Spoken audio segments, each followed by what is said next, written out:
Restoration message all things alarm to be truth seekers individual messenger.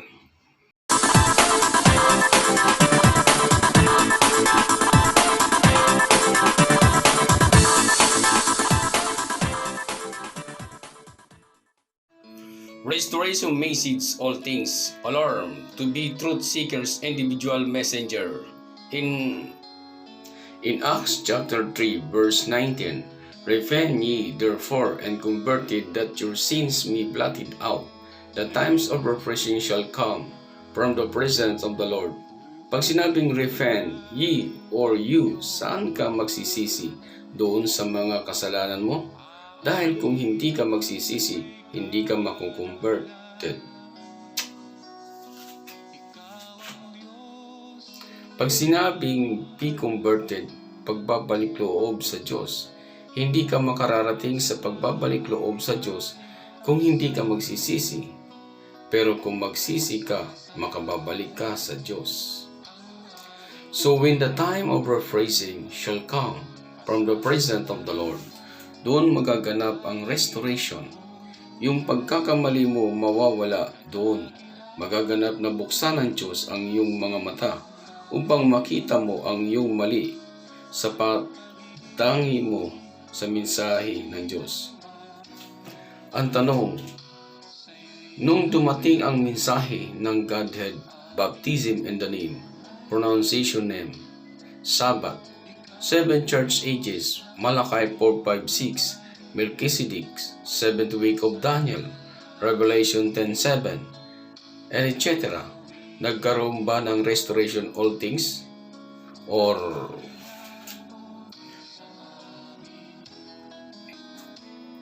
traditional lang?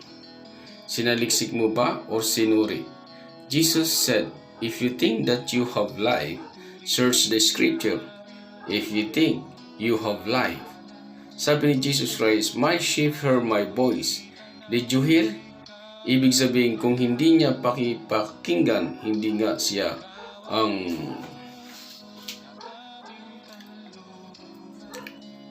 sheep. Siya ay goat. See? In John chapter 10 verse 27, my sheep hear my voice, and I know them, and they follow me. So kilala ni Kristo kung sino siya. They are followed to Jesus, and that's the real sheep. See? So kilala ng Diyos kung sino siya.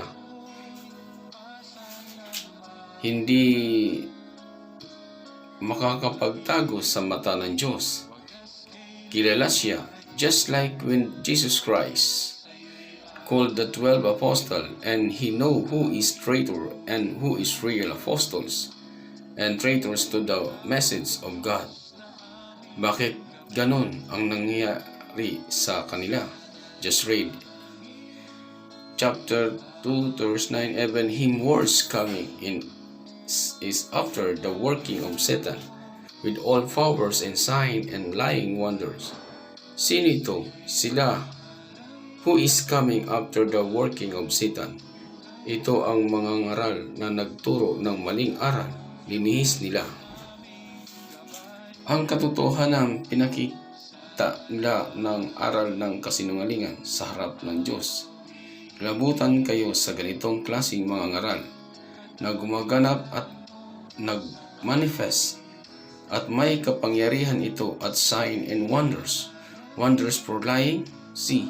Let's continue 2 Thessalonica chapter 2 verse 10. Read in Tagalog at may buong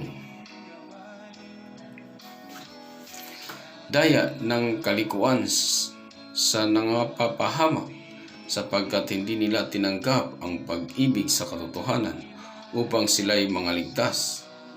Kita nyo, ang turo nito ay false teaching, buong daya ng kalikuan. Kaya maraming mga nangapapahamak.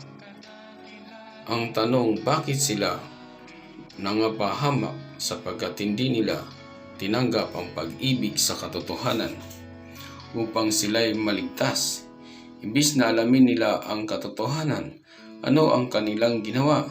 Tinalikuran nila ang katotohanan, and that's the spirit of Nicolaitan. Ang tanong dito, ano ang ginawa ng Diyos sa kanila? Okay, let's continue in verse 10 of Thessalonica chapter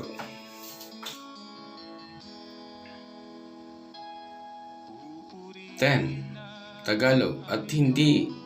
At dahil dito, ipinadala sa kanila ng Diyos ang paggawa ng kamalian upang sila ay magsipaniwala sila sa kasinungalingan. See? Ibig sabihin, ito ang ng mga ngaral na ipinadala ng Diyos sa kanila upang sila ay magsipaniwala sa kasinungalingan. See? English, God shall send strong delusion that should believe a lie. Nakita nyo? Nakakaasar o nakakaawa. Talaga, tuwang-tuwa pa sila. Bakit? Kasi pinaninindigan nila ang maling aral.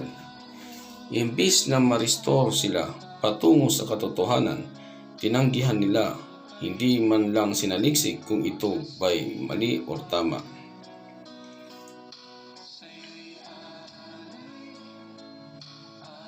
Sa kasulatan, kaya ang ginawa ng Diyosan, binulag sila.